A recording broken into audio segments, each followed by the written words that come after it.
voalohany zegny anao mila misadapty zegny amin'ny olo araiky tianao tongavagna zegny. Izy io zegny na miteny gasy na miteny vahiny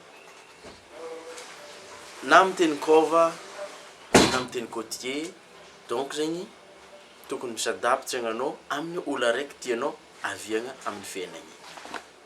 Na miteny vahiny aza izy io, na miteny français, na miteny anglais, na miteny italien, na ino zegny fomba fitenin'azy tokony misadapty zegny anao amin'ny fitenin'azy.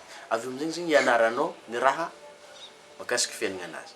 Ino man raha mahakasiky fiaignanazy zegny tokony alainao honogno zegny. Ny raha alainao honogno amin'ny fiaignanazy zegny ny fomba fagnanaovany raha, ny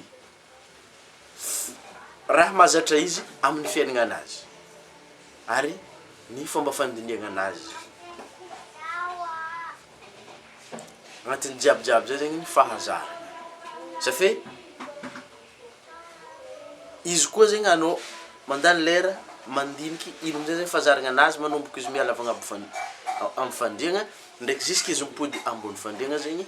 Izy ka tegna mandiniky anao fa na anao zao ty zegny mba possible izy koa zahatra zegny anao. Donc fa azonao tsara zegny ino raha novolagniko teo igny. Ambelako ambany ny lien tsôfo zegny le ambany fo hitanao mba tokony atsaratsara fiaignanao zegny ke mbala ny namanao ty tanty amin'ny magnaraka tsy magnano misimisy zay ary fa losatsika.